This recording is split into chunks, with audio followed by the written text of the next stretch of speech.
विद्यार्थियों को मेरा प्यार भरा नमस्कार। तो आज की इस वीडियो का जो विषय है वो है हिंदी साहित्य का आधुनिक काल, और आधुनिक काल के अंदर भी हम कविता पढ़ेंगे। तो जैसा कि आप सभी को पता है कि विद्वानों के द्वारा जो हिंदी साहित्य का जो इतिहास है उसको 3 भागों में मुख्य रूप से बांटा गया है: आदिकाल, मध्यकाल और आधुनिक काल। आदिकाल जो सबसे प्रमुख यहाँ का जो साहित्य था वो था रासो साहित्य, और यहाँ पर जो रासो साहित्य जो लिखा जाता था वो आश्रयदाताओं को खुश करने के लिए लिखा जाता था। उसके अतिरिक्त सिद्ध साहित्य, नाथ साहित्य और जैन साहित्य लिखा गया, और अमीर खुसरो भी इसी युग के अंदर हुए थे। तो जो आदिकाल का जो साहित्य है वो प्रमाण की दृष्टि से एक संदिग्ध साहित्य माना जाता है और एक साधारण कोटि का साहित्य माना जाता है, क्योंकि जो आदिकाल था वहाँ पर हिंदी की शुरुआत भर हुई थी। तो इस दृष्टि से इस जो आदिकाल है वो साधारण कोटि का साहित्य इसमें रचा गया। तो दूसरा जो हमारा काल है वो है मध्यकाल। मध्यकाल के अंदर भक्ति काल और रीति काल हमारे मध्यकाल के अंदर भक्ति काल और रीति काल दो इसके भाग हुए।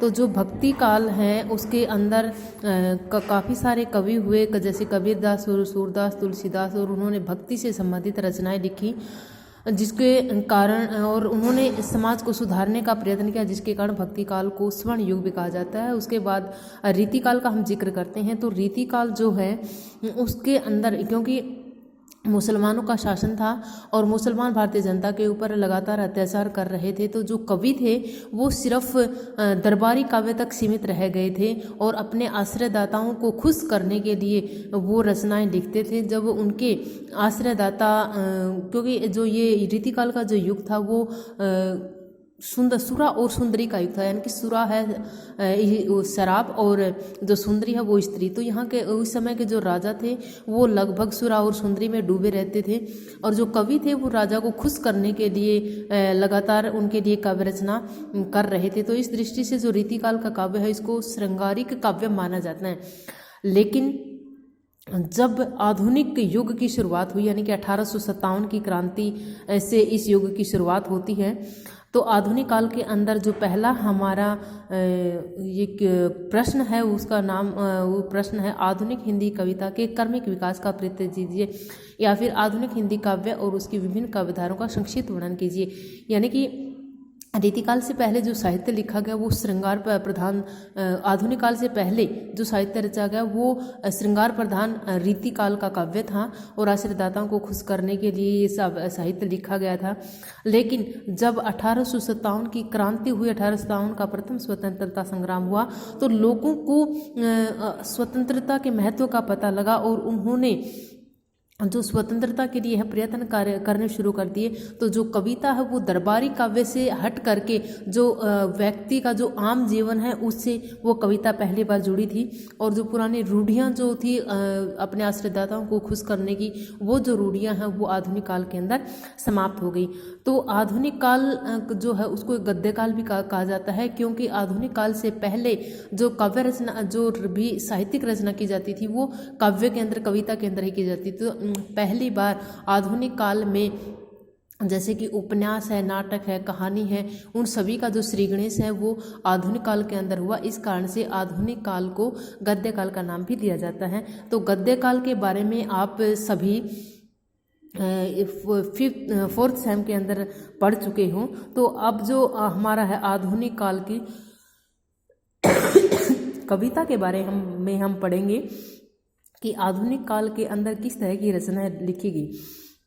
तो आधुनिक काल जो काल आया उसके अंदर जो जनता थी वो भी अपने अधिकारों के प्रति जागरूक हुई, और जो कवि है उन्होंने श्रृंगार परक रचनाओं से हट करके अपनी कविता को आम जनजीवन के साथ जोड़ा है। तो आधुनिक काल का जो साहित्य है वो विभिन्न धाराओं से होता हुआ निकला है। जैसे कि इसमें प्रश्न में दिखाया गया है कि आधुनिक काल को 6 धाराओं में अभिव्यक्त किया गया है। भारतेंदु काव्यधारा जिसका समय है 1857 से 1900 ईस्वी, द्विवेदी काव्यधारा जिसका समय है सन 1900 से लेकर के 1920 ईस्वी तक, छायावादी काव्यधारा सन 1920 से 1936 ईस्वी तक, ठहरता है। प्रगतिवादी काव्य धारा जो है वो सन 1936 से लेकर के सन 1943 ईस्वी तक आई। प्रयोगवादी काव्य धारा जो कि सन 1943 से सन 1960 ईस्वी तक रही, और उसके बाद साठोत्तरी काव्य धारा यानी कि सन 1960 के बाद की जो काव्य धारा रही। तो सबसे पहले भारतेंदु काव्य धारा का हम जिक्र करते हैं, जिसका समय है 1857 से सन 1900 ईस्वी तक। तो भारतेंदु युग आधुनिक हिंदी काव्य का प्रवेश द्वार है, यानी कि यहीं से आधुनिक काल की जो कविता है वो लिखना शुरू हुई। स्वयं भारतेंदु ने हिंदी कविता को रीतिकालीन श्रृंगार प्रधान वातावरण से मुक्त किया और उसे जनजीवन से जोड़ा। तो भारतेंदु युग इसका नाम ऐसा क्यों रखा गया? क्योंकि भारतेंदु स्वयं एक ऐसे कवि थे जिन्होंने रीतिकाल की जो श्रृंगार प्रधान जो रचनाएं थी उनको छोड़ करके अपनी कविता को जनजीवन के साथ जोड़ा है। तो इस युग के जो प्रमुख कवि हुए हैं वो भारतेंदु जी की ये गोष्ठी में शामिल थे। तो भारतेंदु जी के अतिरिक्त जो मंडली थी जो उसमें कौन से शामिल थे? प्रताप नारायण मिश्र, अंबिका दत्त व्यास, ठाकुर जगमोहन सिंह, बद्रीनारायण चौधरी प्रेमघन, बालकृष्ण भट्ट, बालमुकुंद गुप्त, किशोरीलाल गोस्वामी आदि जी के नाम इसके अंदर आते हैं। तो इस युग की जो कविता में है प्राचीनता और आधुनिकता का समन्वय देखा जा सकता है, यानी कि प्राचीनता और आधुनिकता दोनों का समन्वय, यानी कि कोई भी चीज़ हम उसको इतनी आसानी से नहीं छोड़ सकते और नई चीज़ को इतनी आसानी से नहीं अपना सकते। इस वजह से भारतीय हिंदी युग के अंदर जो प्राचीनता थी उसका भी समन्वय हुआ, उसको भी शामिल किया गया, और जो आधुनिकता है उसको भी शामिल किया गया। विशेषकर भारतेंदु काव्य में यदि भक्तिकालीन भक्ति भावना है तो रीतिकालीन श्रृंगार भावना भी है। भारतेंदु युग के काव्य में राष्ट्रीय चेतना, सामाजिक जागरण, हास्य और व्यंग्य, प्रकृति चित्रण, भाषा प्रेम आदि विशेषताएं देखी जाती हैं। तो इस युग की जो प्रमुख उपलब्धि यदि उसका जिक्र करें तो क्या है? देश की जनता की भावनाओं और समस्याओं को काव्य जगत में स्थान प्राप्त हुआ है। जैसे कि इस समय अंग्रेज जो है वो भारतीय जनता को प्रताड़ित कर रहे थे, उनको उन पर अत्याचार लगातार किए जा रहे थे। तो उन अत्याचारों का जो वर्णन है वो भारतेंदु जी के अतिरिक्त अन्य उनकी मंडली के में शामिल कवियों के द्वारा किया गया है। तो जैसे कि भारतेंदु जी स्वयं कहते हैं कि भारत दुर्दशा देखी न जाए, यानी कि भारत की जो दुर्दशा है देखी नहीं जाती। रोहू सभी नर भाई, यानी कि हम सभी आकर के भारत देश की दुर्दशा पर रोते हैं, ऐसा उन्होंने जिक्र किया है। तो इस प्रकार से इस युग में जो अतीत का गौरवगान करते हुए भारतवासियों में आत्मसम्मान की भावना जागृत की गई है जैसे इसके द्वारा। तो इसके अलावा इस युग का जो काव्य अपने युग का प्रतिनिधित्व करता है। जो भारतेंदु युग की जो रचना है वो लगभग ब्रज भाषा के अंदर ही हुई है। जो गद्य भाषा है उसमें खड़ी बोली का विकास हो चुका था, लेकिन जो काव्य भाषा थी वो लगभग ब्रज में ही उसकी काव्य रचना हो रही थी। तो दूसरे नंबर पे जो हमारे काव्य धारा है वो द्विवेदी काव्य धारा, जो सन 1900 से लेकर के सन 1920 तक का समय इसका माना जाता है। तो सरस्वती पत्रिका जो कि काशी से प्रकाशित होती थी, जो सन 1900 में प्रकाशित होना शुरू हुई थी, और सन 1903 ईस्वी में आचार्य महावीर प्रसाद द्विवेदी जी ने सरस्वती पत्रिका के संपादक के रूप में कार्यभार संभाला था। तो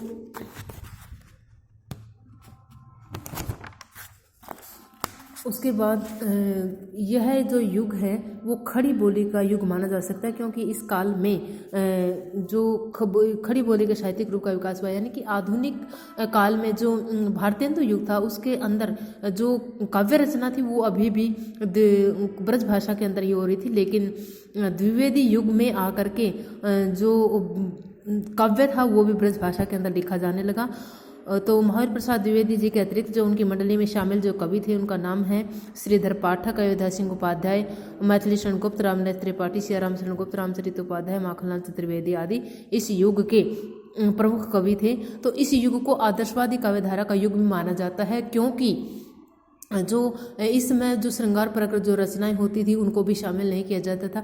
इस युग का जो काव्य था वो सिर्फ और सिर्फ देशभक्ति से संबंधित था। समाज सुधार, भारत का जो गौरवगान है, प्रकृति चित्रण है, भाषा की सुधार की जो भावनाएं हैं वो इस समय पर देखी जा सकती हैं। तो इसी वजह से इस युग के अंदर श्रृंगार परक जो काव्य था उसको शामिल नहीं किया गया। तो ज़्यादा आदर्शवादिता होने के कारण कहीं न कहीं इस युग का जो काव्य है वो एक नीरसता तक भी पहुंच जाता है। साकेत और प्रिय प्रवास, जैसे कि इसे में बताया गया कि साकेत और प्रिय प्रवास के दो युग महान काव्य हैं। प्रिय प्रवास जो कि अयोध्या सिंह उपाध्याय जी हरिऔध जी के द्वारा सन 1914 ईस्वी के अंदर लिखा गया था, और साकेत सन 1931 में प्रकाशित हुआ था। ये मैथिली शरण गुप्त जी के द्वारा लिखा गया था। उसके अलावा छायावादी काव्यधारा जिसका तीसरे नंबर पे है, तो तीसरा जो छायावादी काव्यधारा है उसका जो विकास है वो सन 1900 से 1936 ईस्वी तक माना जाता है। द्विवेदी जो युगिन जो उपदेशात्मक जो वृत्ति थी उससे जो काव्य करने वाले जो कवि थे वो ऊब चुके थे, और उसके प्रतिशोध के रूप में, उसके प्रतिक्रिया के रूप में छायावादी काव्यधारा का विकास हुआ था। तो छायावादी काव्यधारा का जो शुरुआत करने वाले जो कवि माने जाते हैं वो हैं जयशंकर प्रसाद। इस काव्यधारा के प्रवर्तक माने जाते हैं, जिनके द्वारा एक महान काव्य लिखा गया था कामायनी। तो इस जयशंकर प्रसाद जी के अलावा जो कवि इस युग में हुए वो पंत, निराला महादेव वर्मा, डॉक्टर राम कुमार वर्मा, सुभद्रा कुमारी चौहान आदि के नाम गिनवाए जाते हैं। तो छायावादी काव्यधारा को स्वर्णयुगीन काव्य भी कहा जाता है। तो इस युग के अंदर इन्होंने जैसे कि दिखाया है व्यक्तिकता है, प्रकृति सौंदर्य। व्यक्तिकता का अर्थ है कि व्यक्ति प्रधान है, यानी कि व्यक्ति अपने स्वयं की समस्याओं को अभिव्यक्त करता है। इसमें प्रेम की अभिव्यंजना जो है वो दिखाई गई है, लेकिन यहाँ का जो प्रेम है, छायावादी काव्य का जो प्रेम है वो रीतिकाल के प्रेम से काफ़ी कुछ अलग है, क्योंकि इस रीतिकाल का जो काव्य था वो सिर्फ आश्रयदाताओं को प्रसन्न करने के लिए लिखा गया था, लेकिन जो छायावाद का जो प्रेम है वो उनका स्वयं का अनुभूत है। इसी कारण से इस काव्य के अंदर एक वास्तविकता दिखाई देती है।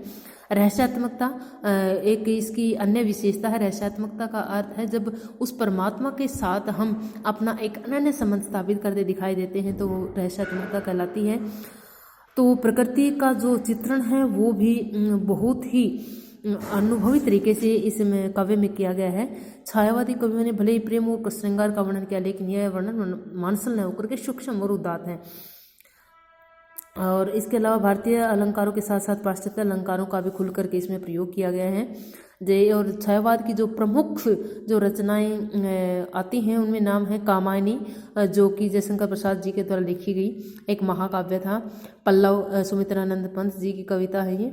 और परिमल ये जो काव्य संग्रह है वो निराला जी का है। और यामा महादेवी वर्मा की एक प्रसिद्ध रचना है राम की शक्ति पूजा, ये भी निराला जी की एक बहुत ही अनन्य काव्य कृति है। तो उसके बाद है प्रगतिवादी काव्यधारा। प्रगतिवादी काव्यधारा सन 1936 से 1943 ईस्वी तक ठहरती है। इस काव्यधारा का आरंभ सन 1936 से माना गया। प्रगतिवादी काव्यधारा जो है वो मार्क्सवादी विचारधारा से संबंधित है, और इसमें जो पूंजीपति लोग हैं उनका विरोध किया गया है। तो इस कविता का जो लक्ष्य है समाजवादी व्यवस्था की स्थापना करना है, यानी कि लोग इस समय पर मर रहे थे, लोगों को भोजन की पानी की समस्या प्रताड़ित कर रही थी, उनको पहनने के लिए वस्त्र नहीं मिलते थे, ओढ़ने के लिए कंबल नहीं मिलते थे, वस्त्र धारण नहीं करते पाते थे, और किसान को खेती के लिए भटकना पड़ता था। तो एक जो शोषक जो वर्ग है उसको इसमें निशाना बना गया है कि वो जो शोषक जो वर्ग है, जो पूंजीपति वर्ग है, वो किस तरह से जो निम्न जो वर्ग है उसको किस तरह से प्रताड़ित किया जा रहा है। तो ये प्रगतिवादी काव्यधारा का एक मुख्य विषय है। इसकी कविता में जो शामिल कवि हैं पंत, निराला, रामधारी सिंह दिनकर, नरेंद्र शर्मा, नागार्जुन, नवीन आदि के नाम गिनाए जा सकते हैं। निराला की जैसे कि बादल राग जो कविता है, या फिर तोड़ती पत्थर एक कविता है। बहुत सी ऐसी कविताएं हैं जो प्रगतिवादी काव्यधारा से संबंधित हैं। उसके बाद प्रयोगवादी काव्यधारा का वर्णन आता है। तो प्रयोगवादी काव्यधारा सन 1943 से 1960 में आते हैं। प्रयोगवाद जैसे कि आप सभी को पता है कि किसी चीज़ के साथ जब नया प्रयोग किया जाता है तो इस जो प्रयोगवादी जो काव्यधारा है इसमें एक जो कविता का जो विषय है वो भी उसमें भी बदलाव आया और भाषा के साथ भी एक नया प्रयोग इस युग के अंदर किया गया है। तो आधुनिक काव्य जो प्रयोगवादी काव्यधारा के जो जनक हैं वो अजय सच्चिदानंद हीरानंद वात्स्यायन अजय जी माने जाते हैं। और इस युग का जो आरंभ है वो तार सप्तक से माना जाता है, जिसका प्रकाशन वो सन 1943 में शुरू हुआ था और इसके संपादक अजय थे। इसके अतिरिक्त जो कवि इस समय के हुए नेमिचंद्र जैन है, भारत भूषण अग्रवाल, प्रभाकर माचुई, गिरिजा कुमार माथुर तथा रामविलास शर्मा आदि हैं। तो इस तरह से लगभग 4 तार सप्तक उदय हुए।